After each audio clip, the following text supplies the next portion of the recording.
Okay. So I wanted to talk today about Jewish responses to the Holocaust because this evening is Yom HaShoah according to the Jewish calendar. So this came up in my mind, not just because it's Yom HaShoah this evening, but there's a Catholic Archdiocese high school in Olney uh, called Good Counsel. And there's a fuller name to that, but everybody calls it Good Counsel. So every now and then, students from Good Counsel in the springtime will contact me because of their uh, comparative religion class that they're taking and an assignment that they need to attend a service of another religion and to meet with the clergy of that other religion to ask questions. So because of COVID, we haven't had that in a while, but a couple weeks ago, there was a group of students that contacted me, and they came to Friday night Zoom service and during Passover, and then also on the Sunday during Passover. No, the Monday during Passover, because the Sunday was Easter, so they were otherwise occupied. But Monday, they came to meet with me after Minyan and asked a few questions. And one of the questions was, what is the Jewish response to the Holocaust? So I thought that was an interesting question for that person to ask. So I thought it would be interesting for us to explore this together as well. So the date of Yom HaShoah itself is an interesting response of the Jewish community to the Holocaust, because the United Nations designated January 27th to be International Holocaust Remembrance Day, because January 27th, 1945, was the day that Auschwitz was liberated. So the international community, the international secular, non-Jewish governmental community, decided that that would be an appropriate day to for the world to observe, to remember the extremes to which atrocities could happen of one people attempting to annihilate another group of people. So January 27th, the liberation of Auschwitz, is the International Holocaust Remembrance Day. But the Jewish community itself decided, no, we don't like January 27th. The Israeli Knesset decided that they would find a date as close to the Warsaw Ghetto Uprising to be the date every year in the Jewish calendar to observe Yom HaShoah. So the fact that the international community chooses the liberation of Auschwitz, so reminding the international community of the largest of all the concentration camps, where the most Jews were exterminated, is one way to remember, whereas the Jewish community, and specifically the State of Israel Jewish community, decides instead to choose the date on which is the most well-known revolt of Jews against the Nazi Empire.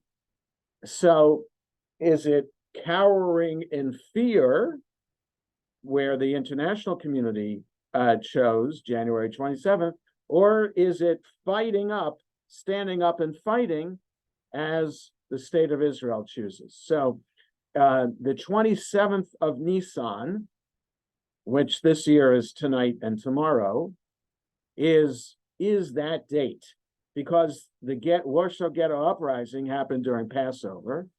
So the Israeli rabbinate said, no, we can't have an observance during Pesach. And then Yom HaAtzmaut is next week. So we don't want it to be close to Yom HaAtzmaut. So let's do it after Pesach, before Yom HaAtzmaut. Let's choose the 27th of Nisan. So in 1953, that's when the Knesset passed that law to determine for the Jewish calendar from then on, that's the date to observe. So just the fact of the date on the calendar to observe makes for an interesting response to the Holocaust.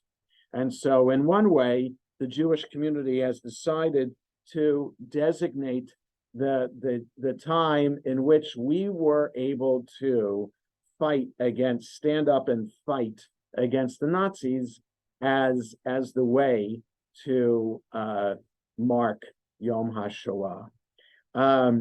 The other thing I wanted to talk about is also the prayer that is included in the Amidah.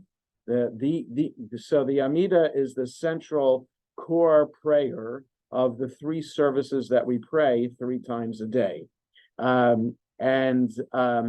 Each service, morning, afternoon, and evening, has at its core a prayer known as the Amidah, which is made up of 19 blessings. 3 beginning blessings are always the same for every single service, every day of the year. And the final 3 are the same as well. First 3 talking about praising God and acknowledging our relationship with God. The last 3 expressing gratitude to God for listening to our prayers and to ask for peace. So those last 3 are the same 365 days a year. The middle 13 change depending whether it's a weekday or a holiday or Shabbat. So the 13 middle ones in the weekday are prayers in which we ask God for particular community requests, like restoring the Davidic dynasty in the land of Israel, or bringing healing to the community, etc. So the last of the 13 middle ones is a prayer in which we are asking God to hear our voice. So the phrase Shema Kolenu is a phrase that may be familiar to us from the Yom Kippur liturgy. Every service on Yom Kippur has this prayer Shema Kolenu, where the ark is opened, congregation rises, and the cantor plaintively sings to ask God to hear our voice of prayer as we ask God to forgive our sins. So in the Amidah, the Shema Kolenu is a similar idea, asking God to hear our voice, to listen to our prayer, to have mercy on us. And within that prayer, we find an addition that our conservative movement prayer book has for Yom HaShoah. It's not standard in all the denominations, but it's in our Sim Shalom weekday Siddur. If you happen to have one on your shelf handy, turn to page 40 in it, and you'll see the indented paragraph that I want to share, because it highlights from a spiritual perspective, a Jewish perspective, on a particular response to the Holocaust. And I want to talk a little bit about whether this is really the response that we're supposed to have. So it says here, the paragraph, the prayer begins, "Hear our voice, Adonai, our God. Have compassion upon us, pity us. Accept our prayer with loving favor. You listen to entreaty and prayer. Do not turn us away unanswered, our sovereign." Okay, so we're begging God, sovereign of the universe, to take the time out of God's busy day as a sovereign to listen to humble little old me in prayer. Okay, so that's the attitude that we have, the spiritual attitude we have towards God in the Amidah in general, and this prayer specifically. Okay, so with that attitude of humility, then and whether we're worthy or not in God's eyes to be listened to, then the prayer goes on. Adonai, our God, comfort the remnant of your people Israel, a brand plucked from the fire. All right, so the author of this prayer, I'm not sure who wrote it and when it was written, but it's been incorporated into our conservative movement prayer book for at least 20, 25 years. So it pictures us as the remnant of Israel and as a brand plucked from the fire. So as I was explaining this to the 7th graders in religious school yesterday, the idea is we're picturing a bonfire, and that bonfire is made up of, is fueled by the 6 million, right?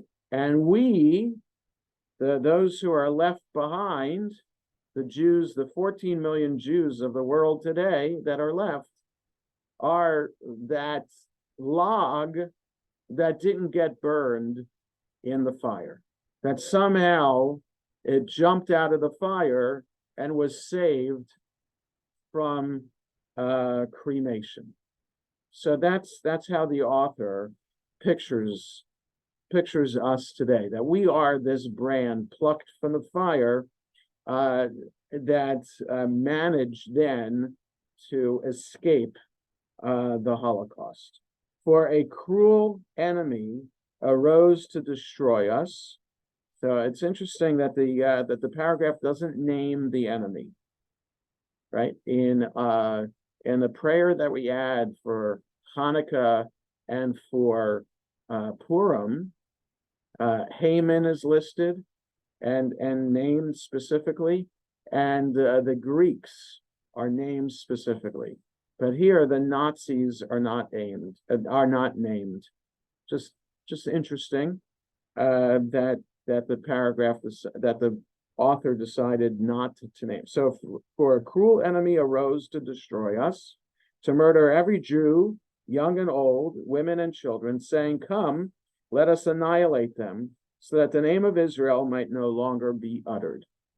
Right? So I also pointed out to the students yesterday, right, that the Nazi plan was to annihilate all the Jews of Europe, at least, and then to build a museum in which people would go to remember the Jews and to be grateful that there are no more Jews around. And in that process of wanting to build a museum, the Nazis saved Torah scrolls. So you know that we have one of these saved Torah scrolls in our ark. So these Torah scrolls were warehoused by the Nazis in Prague. The British saved it, uncovered it, and a Westminster synagogue was authorized to take these scrolls and then to distribute them in some way around the world as a reminder of, or to keep the memory of destroyed communities alive. So we have such a certificate, you know, in the vestibule where the Talesim and the yarmulkes are, and extra Sidurim and Chumashim are, right before you enter the sanctuary. On the right-hand wall, there's a certificate. Well, I'm not sure people have noticed, but I decided to put it there because I thought that people would notice it when getting a talus. So, and then read it to see that there are 1,564 scrolls. I only remember that because I looked at the document yesterday. 1,564 scrolls were saved in this warehouse in Prague. And then we have one of them, which they say on this certificate is from the early 19th century. So it's a 200-year-old Torah scroll from some town, Kromenich, something like that, but it doesn't say where. There are 1,564 scrolls saved from the greater Czechoslovakian area.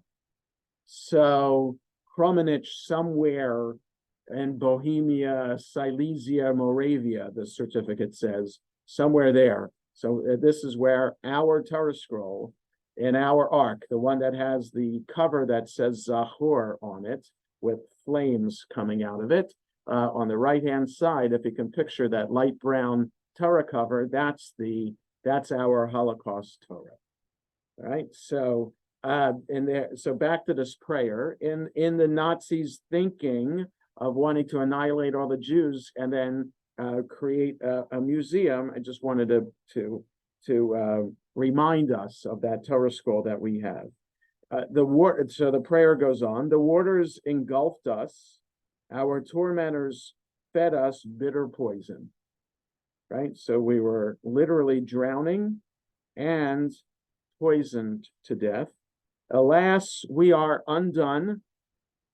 The prayer concludes, for our source of comfort is yet far off.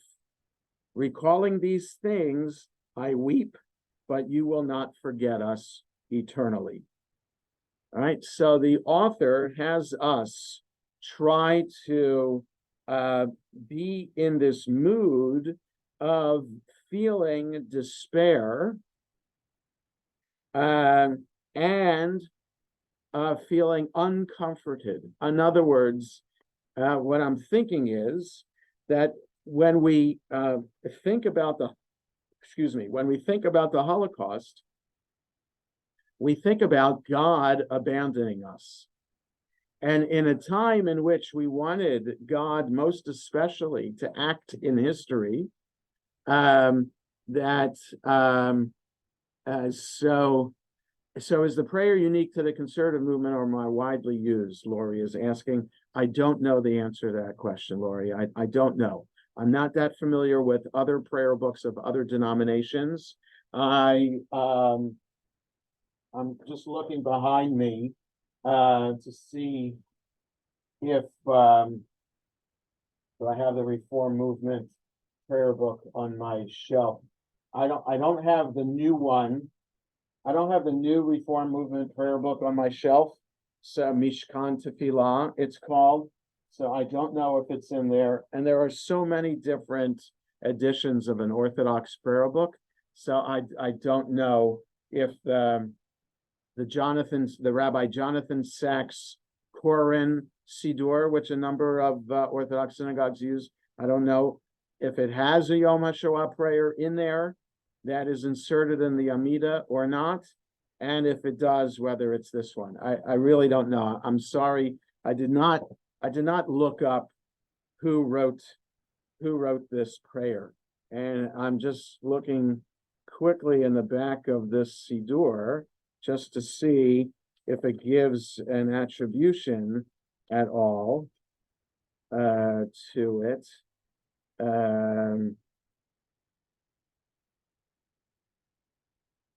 It does not. That's interesting. Sources, right? So I'm looking at 347 in the Siddur, and it goes from page 28 to page 42.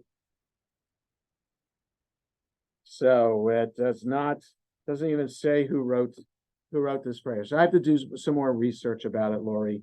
It's a good question. I really don't know. But I will say, just in Orthodox prayer books, the Orthodox ideology to prayer is not to change the format of the prayer once it has been set in the liturgy. So it would be unusual in an Orthodox prayer book to have a new prayer added in the liturgy. But again, it depends on the kind of Orthodox prayer book it would be. Okay, so yes.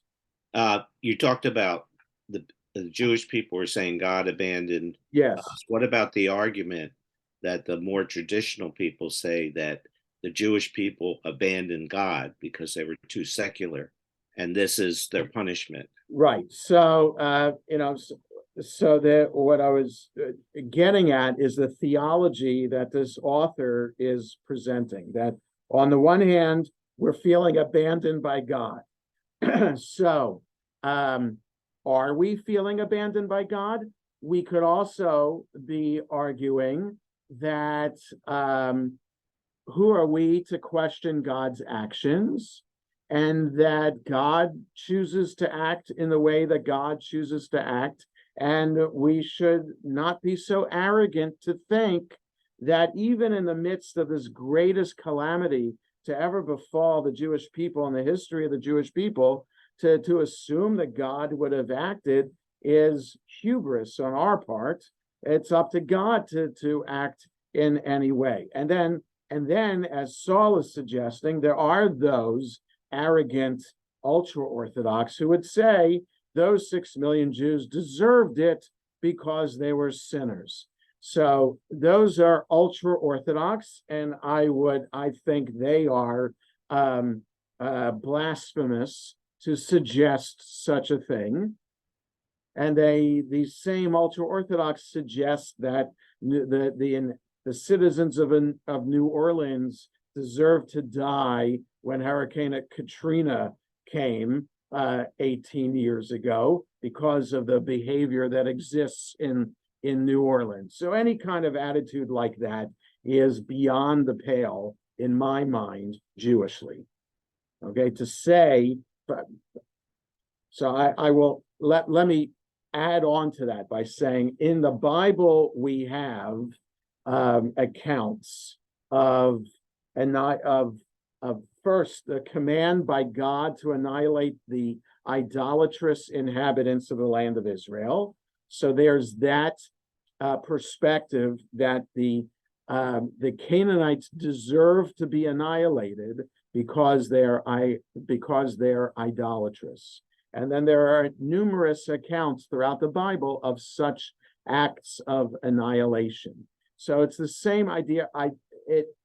In my mind, the Bible is written by human beings, and parts of the Bible are written by extreme elements to highlight a very fundamental, extreme approach to worshiping God and believing in God. Okay? And I think that that's to the detriment of how the Jewish community developed over time, because of those who think that the Bible needs to be written literally. Then you have extreme elements in the community today, because they read the Bible literally, determine how they act towards other people, other Jews, and other people that they could encounter. So there's that whole idea from a Jewish religious perspective of how we understand the Bible. And then stepping back from that is just understanding our theology as well. How do we understand our relationship to God? How do we understand God's role, God's place in the universe and in the world today? So is God an interactive God? And if God is an interactive God, how do we explain God's inaction?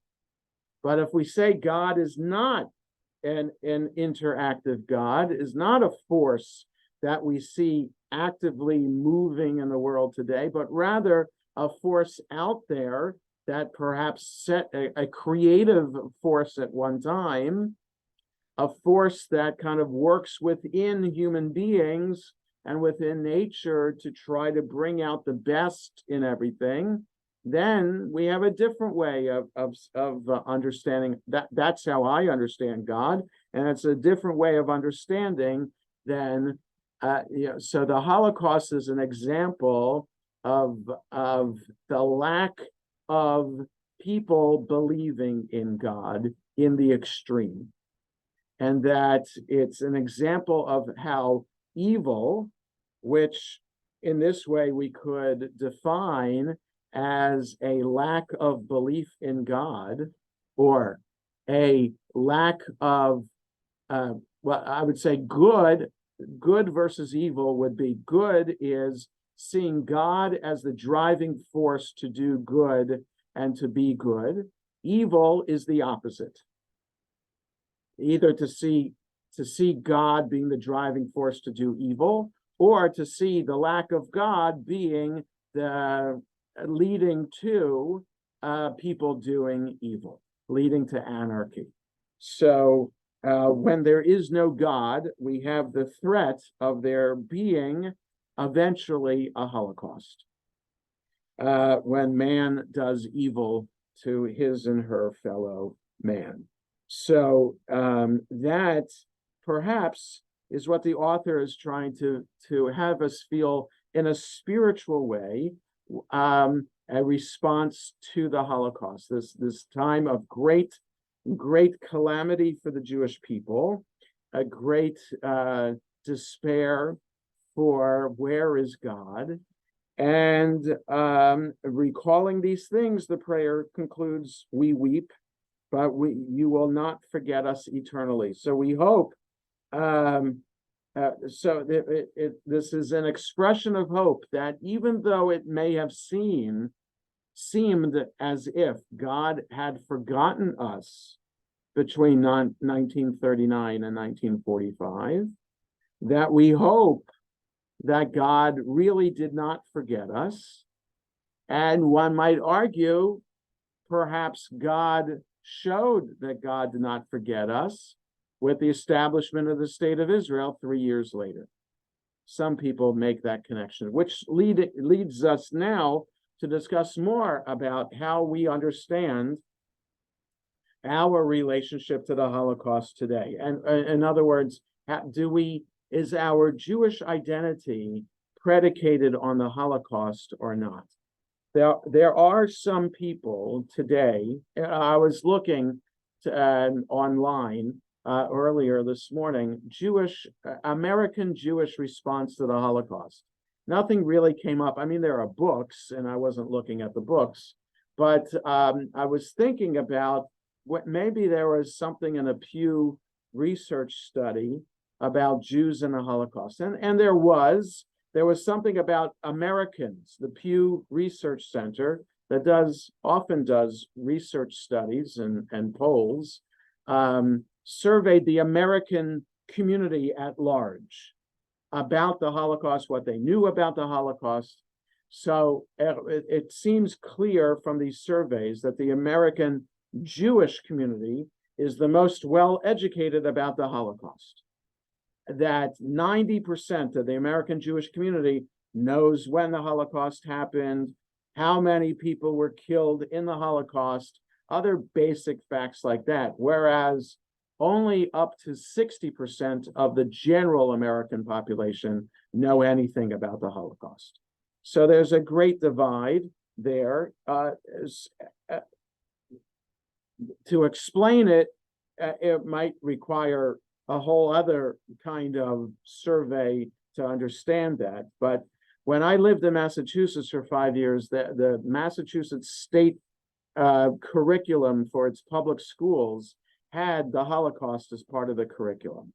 And I know that because the cantor of the synagogue that I worked at in Massachusetts was the part-time cantor of the synagogue, and full-time he was a teacher in the local public school, and he taught that Holocaust curriculum for the public schools. So the public schools in the state of Massachusetts taught the Holocaust. I don't know if the state of Maryland requires Holocaust education in Maryland public schools. I don't know. I haven't asked about it. I haven't found out about it, but I do know that we have people in our congregation who serve as docents at the United States Holocaust Museum in DC, and high school groups go through there all the time, not just from Maryland, but from across the country. So there is some Holocaust education happening, but it's clear that not enough of it is happening. So from a Jewish perspective, Jews are well educated about the Holocaust. The question is, do we define our Judaism on the Holocaust? In other words, I think there are many Jews who say they are Jewish. The reason why they identify as Jews is because they see the slogan "Never Again" to be the priority in their life. In other words, not to give Hitler a posthumous victory. So some American Jews identify as Jewish in order to say never again. So what they do, like, does that mean that they are active in social justice issues? Are they morally and ethically good people? Or are they religious because of that? I'm not sure, but one could be religiously Jewish, and the reason to do so is never again. So I don't define my Judaism on the Holocaust, by the Holocaust. That's not the foundational element of what it means to me to be Jewish. It's just another factor in the more general sense of history. The history of the Jewish people is what I'm connected to a lot because I was a history major in college. I find great meaning in learning about all periods of Jewish history, and I think it is very important for all Jews to be knowledgeable of Jewish history as part of what it means to be Jewish today. But the number one meaning of being Jewish is that triangle that I've shared with you before, with God, Torah, and Israel on the 3 points of the triangle. That's what it means to be Jewish. So Israel could be the history of Israel, and understanding our history is important to understand who we are today. Learning about the Holocaust is just as important as learning about the Crusades, as learning about the expulsion of the Jews from Spain in 1492, as it is to learn about the establishment of the State of Israel and all other periods and momentous events throughout the 4,000-year Jewish history. It just so happens that the Holocaust is the worst calamity, the worst massacre of Jews in the history of Jewish civilization. And for that reason, it warrants being studied and being learned about and being observed, if for no other reason that we have at least one day to remember the Holocaust. So that's, for me, that's why it's so important for our synagogue to have a Yom HaShoah service and program at Yom HaShoah every year, no matter when Yom HaShoah falls. So our greater Jewish community, the Jewish Community Relations Council, sponsors a Sunday event for Yom HaShoah. It's always on a Sunday, and this year it's this coming Sunday, so the Sunday after Yom HaShoah. So it wasn't yesterday, it's a week from yesterday, and it's a virtual online Yom HaShoah program. I think that's good, and I think it's appropriate for the community to do that, but I think it's even more appropriate for us to gather on Yom HaShoah itself. So that's why we have our own Yom HaShoah program on this same Zoom link that will be tonight right after Minyan at 7:30. So, there's been, because of the rise of anti-Semitism in America today and around the world, we think about the Holocaust as well as the red flag. As anti-Semitism and acts of anti-Semitism are on the rise, we pray that it doesn't get to the point of another Holocaust. But then we have, I've talked before about seeing the Broadway show Leopoldstadt back in December, about Tom Stoppard and his Jewish past, fictionalizing an account of a family that really is like his own personal family that lived in Vienna from before, right at the turn of the 20th century until right after the Holocaust. And so there are a lot of issues there about, how do Jews survive in a country that's not theirs? And how do they try to stay under the radar, to try to not call attention to themselves so that they would be attacked or worse, or be driven out of the country, right? With the history, with living in Europe before the turn of the 20th century was a matter of, the Jews just being granted full citizenship, and then to then how to respond to that full citizenship, knowing that the general society still hates you. Yeah, you have the rights to be an Austrian or a Frenchman or a German, but how fully it assimilated into society are you? You're not. And no matter how much Jews try to assimilate, to the point of marrying non-Jews, to the point of converting, they still were recognized as Jews. So that's what the play Leopoldstadt pointed out. That's what life was like.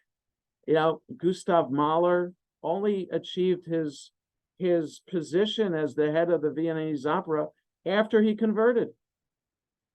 His musical talent didn't change when he converted, and then, oh, now you can be because you've achieved such great musical skill. No, he had to convert, and then he could be given that position, but he's still recognized as a Jew.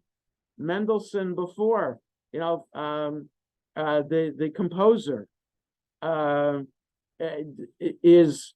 was not Jewish, but he's recognized as Jewish because his grandfather was Jewish. So no matter how much Jews of Europe try to assimilate and be part, and because they've lived in these countries for hundreds of years, they weren't new to the country just when they were granted citizenship. Jews had lived there for hundreds and hundreds of years already. They were much a part of Germany, France, Austria, all other countries in Europe, Russia, Poland, for 1,000 years in some places, and still never, always seen as an outsider. So that's, one thing, Jewish response to the Holocaust, one thing that we have taken for granted here in America is that here in America, Jews don't think that we're outsiders, because the American Constitution is written in such a way to grant full citizenship and rights to all religions in America. So for the first time in Jewish history, in 1787, not only were we granted full citizenship, but we're treated equally. So yes, there's still anti-Semitism in America, and there's always has been, but it was well less than it was in Europe. So that you could, unlike Black people, what Jewish people could feel as if we could be a full part of society, right? But there were still quotas for Jews in the university, in medical schools, in law schools, right? There's certain neighborhoods, certain country clubs that we were not allowed to be members of. There's certain hotels that we couldn't go to. But compared to life in Europe, this was great. So, the idea that one thing that Jewish history has taught me is that, and the rise of anti-Semitism in America continues to point out, is that Jews are never safe, no matter where we are. And that we always, people always say you have to have a fire escape plan for your house, to know, just God forbid, in case of a fire, what to do when you get out, and to have a bag packed, so that you're ready to move on in case your house is destroyed. In a way, Jews need to be aware constantly that we're never at home wherever we are. And even though we've been at home in America, the best place we have been at home for 4,000 years, we are never at home. And that's why some say the best Jewish response to the Holocaust is to go and move to Israel. Not exactly a safe neighborhood in relation to Arab countries and Palestinian terrorism, but that's why the state of Israel exists, to ensure that's our backup plan in case things get worse in America and around the world. So the how we respond to the Holocaust is fascinating, depending upon whether we respond historically, we respond sociologically, we respond spiritually and theologically. It is there as part of our identity as a Jewish community as a whole. We will never forget, and it will be a constant scar to remind us to always think about who we are as Jews and always fight for our rights and the rights of other minorities wherever we are, and to ensure that we can be safe wherever we are. So that's what I had to wanted to say about it. Any questions or comments that you have? Yeah, I have several. Yeah, go ahead, Saul. When I was lucky enough to go to the Czech Republic and went to Terezin, Yeah, there were a lot of school children there, and our guide told us that there's a law in the Czech Republic that every high school student has to tour the crematoriums and all the exhibits. that's good. What happened. But the other thing is that since I was a child, I was watching World War II, documentaries, and they still play today, and I still watch them, but it keeps Hitler's name, in the news, Uh-huh. and all these politicians use that Yeah, whenever they're trying to describe some other problem they have, and it's yeah, not a comparison. And I know we have organizations that try to stop it, but they belittle what happened. right. Do you have any guidance? Yeah, so that's interesting. First, these of what the Czech Republic requiring high school students to visit Theresienstadt. So, it's the fact that the Czech Republic requires it, the fact that Germany requires intense study of the Nazi past, says a lot about trying first to acknowledge the history, to apologize, and to try to make amends. So I think, for the longest time, there were Jews who would never buy anything Jewish, anything German, and stay away from any German products. I mean, I was raised that way. So my parents never tried to keep German items out of the house. And in fact, when I applied to rabbinical school, the private interview I had with the dean of the rabbinical school was a question about would I buy a Volkswagen. So it's interesting, just how do we acknowledge Germany's attempt to make amends? I mean, you can't make amends for exterminating 6 million people, but to the fact that the state of Israel purchased Mercedes, armaments, other products from Germany over the course of its history, there was great debate within Israeli society and Israeli government whether to do that or not.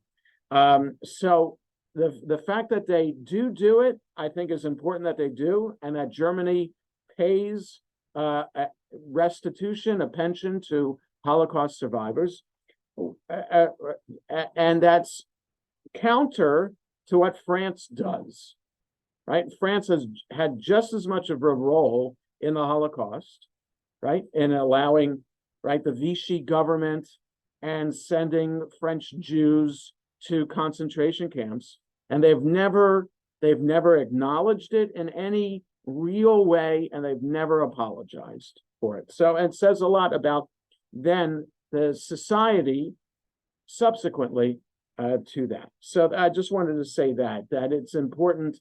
It says a lot about Germany doing that today. And ironically, Germany is the safest place to be Jewish in Europe today.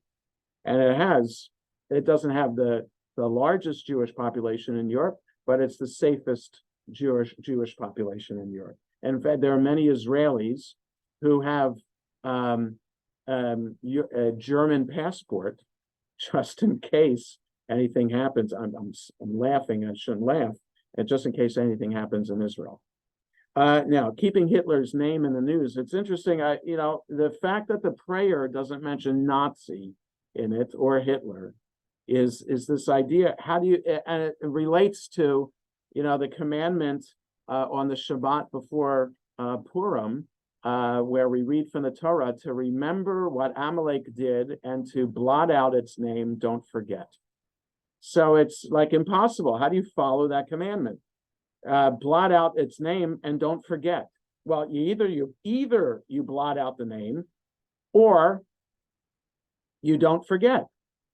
So how is it? So it's in other words, we can't totally blot out Hitler's name, but we certainly shouldn't be using Hitler as an icon or a hero in any way. And so the fact that we have a free press in America is detrimental for something like this, because it's kind of hard to stop or prevent pro-Hitler kind of sentiment to keep it out of social media. And there's a whole debate of how to censor social media in general, and it's unclear how to do that. So our job is to support the ADL and organizations like that as much as possible so that they can counter these efforts. They have this effort right now of this blue square to stand up against hate. It's this little blue square. So though I have some technological skills, I have not been able to figure out how to attach that blue square into my email or into onto our website or onto our Facebook page, because that blue square is supposed to be an icon for stand up against hate. So the ADL's purpose, after which was established after Leo Frank, the Jew in Atlanta, was lynched. So that was 1913, and that was there's a musical on Broadway now with Ben Platt about Leo Frank, called Parade, which I've heard good things about. So the ADL was formed established in response to Leo Frank, and it serves as that element of the community to stand up against acts of anti-Semitism, and then in general to act against racism in America. So the more that we can be involved in that, so that they can counter the social media Hitler and pro-Nazi racist rants that happen, and we'll hear more hopefully tonight from our Yom HaShoah program with the ADL representatives of real things that we can do to combat hate in our community. All right, let's stop here for today.